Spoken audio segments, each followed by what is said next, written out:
예. 4세 고시, 7세 고시 애청자분 혹시 들어보셨습니까? 대치동 학원에 들어가기 위해서 4살, 4세, 7세 영유아들이 치는 시험을 이렇게 부른다고 하네요. 근데 시험이 굉장히 어렵대요. 고3들도 어려워하는 정도라고 하는데 참 대한민국 사교육 1 번지라는 대치동. 대치동 아이들은 대체 어떤 사교육 시장에 놓여져 있는지 면밀하게 취재하신 분을 모셨습니다. 한국경제신문의 이혜인 기자. 어서 오십시오. 네, 안녕하십니까. 이혜인입니다. 네. 긴장하지 마세요. 알겠습니다. 이게 취재를 몇 분이서 같이 이제 공동 취재를 쭉 시리즈로 하신 거죠? 네, 4명이서 1년 동안 매주 대치동에 가서 음, 취재를 했습니다. 책으로도 내시고. 네, 맞습니다. 대치동 이야기. 네, 대한민국 사교육 1번지 심층 분석. 네. 제가 그 시리즈를 좀 읽어봤는데 음, 저는 아이들이 이제 좀 이제 사교육에서 이제 졸업했어요. 컸어요. 어, 예. 혹시 아이들 나이가 어떻게 되시는 이제 30대 돼갈 거요. 거예요? 됐을 거요. 많이 벗어나셨네요. 예, 네. 이제 저도 사실은 음. 분위기 풀어드리기 위해서 저도 어릴 때 애들이 초등학교 좀 저학년일 때 와이프랑 싸웠거든요. 사교육 시킬 거냐 말 거냐. 저는 그래도 좀 멋있게 시키지 말자. 오, 그랬더니 우리 집사람이 뒷감당을 네가 할래? 그래가지고 결국 제가 쳤어요. 그래서 애들이 이제 학원을 보내기 시작했거든요. 네. 근데 이 시리즈에서 본 정도는 아니고 저는 사실 이게 몰랐던 사실이라 음. 놀랍던데요. 우선 느낌이 네. 정말 이 정도야라는 생각이 들던데 취재하면서 그랬어요? 네. 저도 제가 대치동 퀴즈라고 소개는 됐지만 사실 이렇게까지 세분화돼 있다는 거는 이번에 취재하면서 좀 새로 알았던 것 같습니다. 네. 근데 4살 때부터 뭘 학원을 들어가기 위해서 공부를 시키고 네.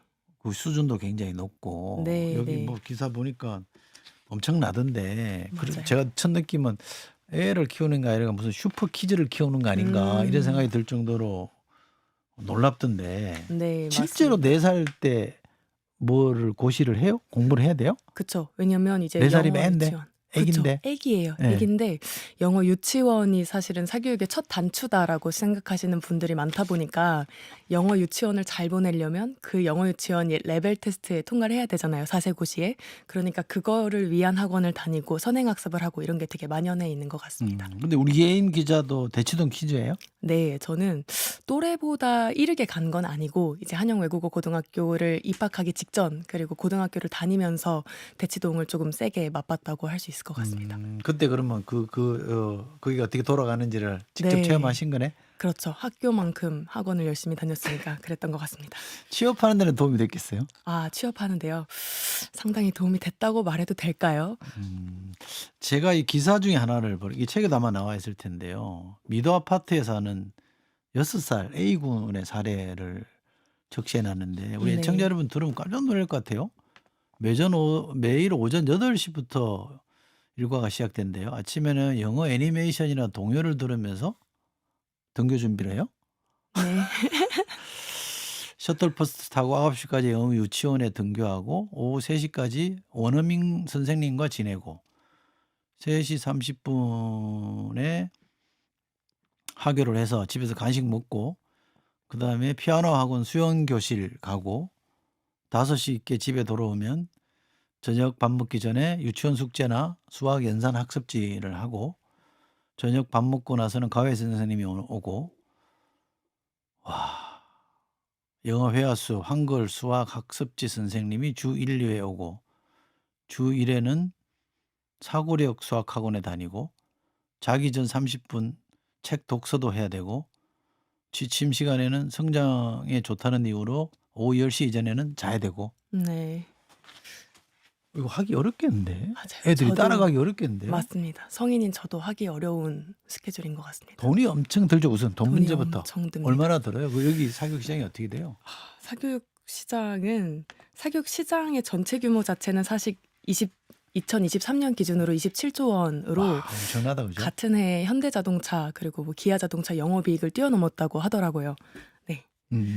엄청나게 27조. 아이고, 이거는 이제 어떻게 해볼 수도 없네요. 워낙 거기 이제 이 정도 규모면 거기서 일하시는 분들이 엄청나게 많을 거 아니에요. 네. 그죠? 그렇죠. 손대기 어렵겠는데요. 네. 자, 하나씩 볼게요. 어떤 과목의 학원을 얼마나 다닌다는 질문부터 제가 드릴게요. 음. 일단 대치동 학부모님들 머리에는 대입 로드맵이라는 게 있어요. 이게 다 대입을 위해서 그런 거예요? 그렇습니다. 모든 게 대입을 위한 건데 영어 유치원 5년부터 시작해서 초중고 12년이니까 총 17년 동안 촘촘한 로드맵이 있다고 볼 수 있습니다. 17년을? 네, 17년을 몇 학년에 그리고 몇 학기에 어느 학원을 보내야 되는지 그리고 이게 학원을 지원한다고 다 가는 게 아니다 보니까 네. 그러려면 그 레벨 테스트는 언제부터 준비해야 되는지까지가 다 짜져 있다고 볼 수가 있는데요. 네. 최근의 트렌드라고 하면 사실은 의대 광풍이 불면서 수학이 너무나 중요해졌어요. 네. 그래서 오히려 역으로 어렸을 때는 영어를 시키는 거예요. 유아기에 영어를 완성시켜 놔야지 내가 수학을 탄탄하게 초중고 때 할 수 있고 다른 과목도 할 수 있다. 이렇게. 그래서 영어 유치원 사세고시가 더 활성화가 된 것 같습니다. 이거를 근데 아까 제가 잠깐 이제 소개를 해드렸습니다만 지금 말씀하신 것처럼 그렇게 공부하고 뭐 감당해내려면 체력이 돼야 되잖아요. 네. 그래서 한의원이 많다고요? 대치동에? 맞습니다. 한의원이 제가 조사한 바로는 대치동에만 50개가 넘어요. 네. 학생과 학부모를 대상으로 한 네. 한의원만. 네. 그리고 한 티어 그 학원가에서 보면 그냥 한눈에만 봐도 한 15개 정도 되더라고요. 이제 평소에 체력 관리 자체도 경쟁력이다 보니까 네. 뭐 스트레스를 줄여주는 약 아니면 네. 조금 자도 숙면할 수 있는 약 그런 뭐, 약이 있어요? 네, 있다고 하시던데 그런 거를 평소에 관리를 하고 이제 뭐 시험이 얼마 남지 않은 시점에서는 뭐 집중력을 올릴 수 있는 약 뭐 총명탕이 가장 유명한데요. 청명탕. 네네네. 그런 것도 있고 아니면 이제 시험 직전엔 청심환 이런 것도 많이 팔린다고 합니다. 야, 청명탕은 진짜 이름 정직하네. 그러게 말입니다. 네. 아까 17년 로드맵 대입을 가기 위해서 네. 그럼 만약 17년을 다 채운다. 네. 이 로드맵에 따라 촘촘하게 한다. 네. 그럼 돈이 얼마나 들어요? 제가 계산한 걸 한번 네, 읊어드릴게요. 네, 영어 유치원에서 연 1,800만 원씩 5년 하면 9천만 원. 네. 그리고 초등학교에서 국영수 그리고 예체능 조금 보내면 연 1,860만 원씩 6년 동안 1억 1,160만 원. 그리고 중학교는 자사고를 준비하는 학생 기준으로 연 3,600만 원씩 3년 동안 1억 8천만 원, 1억 네. 800만 원. 그리고 고등학교는 연 6천만 원씩 3년간 1억 8천만 원이에요. 그래서 이게 다 실제 사례를 계산한 거거든요. 정석적으로 이 모든 것을 한다고 했을 때 4억 8,960만 원이에요. 근데 이것도 재수하지 않고 현역으로 바로 갈 경우. 4억? 네. 4억 7천? 4억, 네, 8,900만 원. 8천? 한 네, 5억 되는 거네요. 그렇습니다. 그 대치동 사시는 분이나 감당할 수 있는 수준이겠네, 그죠? 네, 일반적인 가정에선 사실 감당하기가 굉장히 어렵습니다. 7세 고시라는 게 뭐예요? 7세 고시는 사실 10년 전에도 있었던 건데 이제 이름이 붙다 보니까 새로 생긴 건 아니고 10년 전에도 이렇게 있었던 거고 초등학교 입학을 앞두고 유치원 졸업반 친구들이 내가 초등학교에 간 이후에 갈 영어 학원을 좋은 영어 학원을 가기 위해서 그 학원을 준비하는 시험을 7세 고시라고 합니다. 유명 영어 학원에 들어가기 위해서 보는 레벨 테스트인데요. 작년에 교육팀에서 취재를 하면서 7세 고시에 대한 이야기는 굉장히 자주 접할 수가 있었는데 이제 이 고시 같은 경우에는 듣기, 말하기, 읽기, 쓰기 그리고 인터뷰까지 영어로 진행을 하고요. 좀 놀라웠던 건 정말 뛰어난 소수의 아이들만 도전할 것 같은데 여기 입학하려고 강남권 거주뿐만 아니라 이제 전국에서 학생이 몰려들고 이마저도 통과하기가 굉장히 어려운 시험이라고 알고 있습니다. 근데 그 교재가 일부 그 영어학원에서는 그 7세 애들을 위한 교재가 네. 미국 초등학교 3, 4학년 교과서예요? 맞습니다. 왜냐면 아까 말씀을 드린 것처럼 수학을 고학년에 하기 위해서는 사실 초등학교 저학년 때 수능 영어 수준을 맞춰야 돼요. 그러니까 계산상 7살 때 초등학교 3, 4학년 걸 하는 게 맞겠죠? 그래서 네, 문제 유형이 이제 분석해 놓으신 걸 보니까 수능 영어 독해 지문이랑 비슷하고 지문 수준은 고등학교 1학년이 푸는 모의고사의 고난도 독해에 해당하는데요. 저도 이번에 논란이 된 시험지를 보니까 제가 풀기에도 조금 어렵더라고요. 근데 애들이 풀어요? 감당이 네. 돼요? 풉니다. 아, 그래요? 네.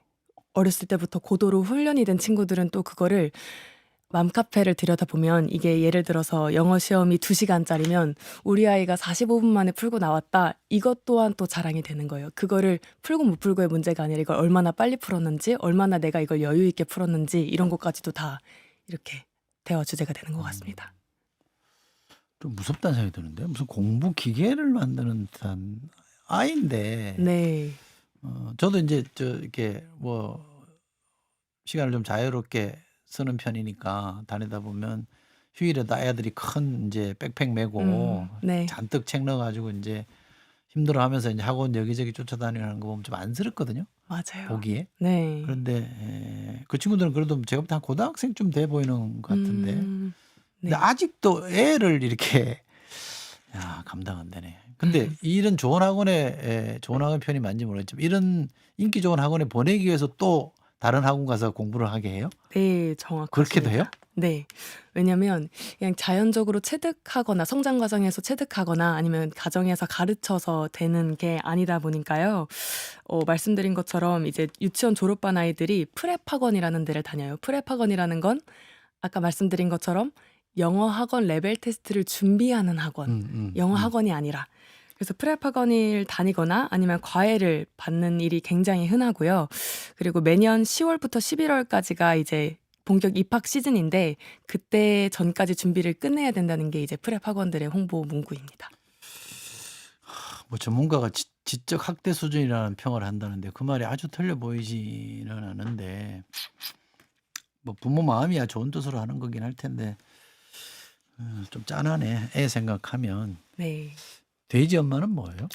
돼지 엄마요. 돼지 엄마는 일반고에도 있고 뭐 자사고에도 있고 정말 어디에나 있어요. 왜냐하면 고학년으로 올라갈수록 정보 싸움이거든요. 이 정보 싸움은 아이들이 아니라 부모들 사이에서 일어나는 건데 정보력이 많은 엄마를 이제 돼지 엄마라고 부릅니다. 그리고 이 돼지 엄마가 최상위권 아이들을 둔 부모님들한테 직접 연락을 해요. 같이 팀을 꾸리자. 그래서 과외 팀이 형성이 되면 이제 돼지 엄마가 섭외도 하는 거예요. 유명 강사를 섭외해서 수강료를 n분의 1 하는 형식으로 네, 그렇게 진행을 합니다. 저희가 사실 이 취재나 책에 주목하는 이유는 사실은 뭐 우리 사회가 잘 사는 사람들은 아주 잘 살고 또 못 사는 사람도 아주 못 살고 하는 현상이 많이 좀 눈에 띄잖아요. 네. 근데 이제 이른바 잘 사는 분들의 교육은 어떻게 진행되고 있을까? 그게 이제 가장 우리가 상징적으로 대치동이라고들 하니까 네. 그게 사교육을 좀 주목하게 되고 또 그 마침 거기에 대해서 집중 취재를 해서 현장 취재를 해서 이제 보도를 해서 주목을 하게 된 건데 생각보다 제가 네. 이렇게 단도직입적으로 질문 드려볼게요. 생각보다 현장에 가서 취재해본 느낌으로는 어때요? 사교육이 우리가 알고 있는 것보다 더 심해요? 굉장히 심합니다. 더 훨씬? 네. 굉장히 심하고 네. 학부모님들이 공부를 열심히 하세요.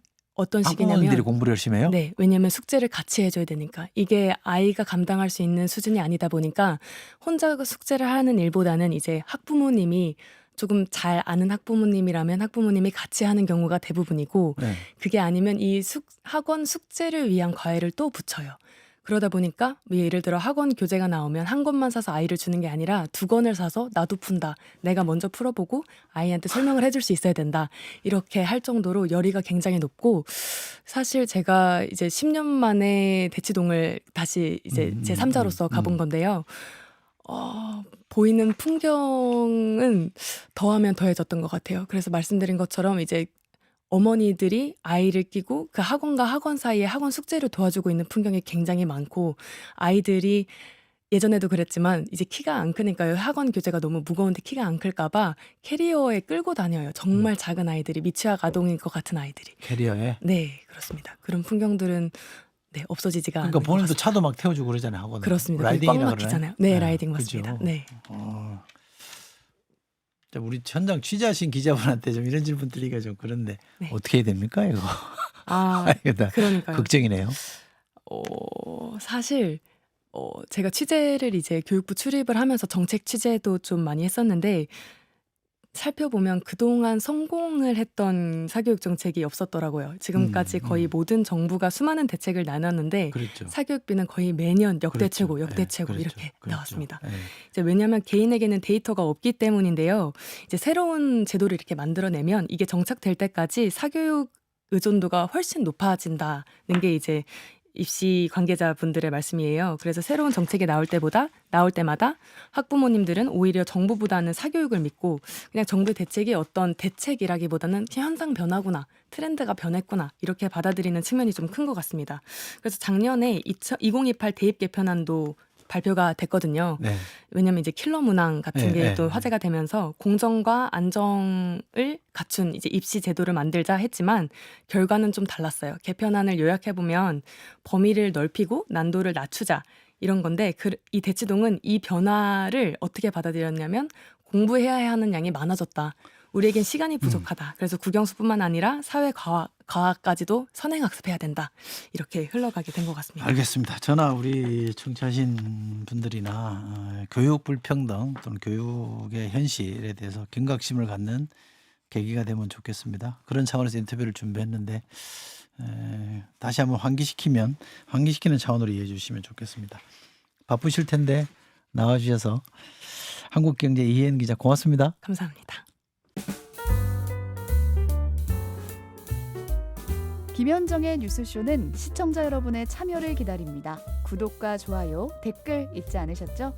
알림 설정을 해두시면 평일 아침 7시 10분 실시간 라이브도 참여하실 수 있습니다.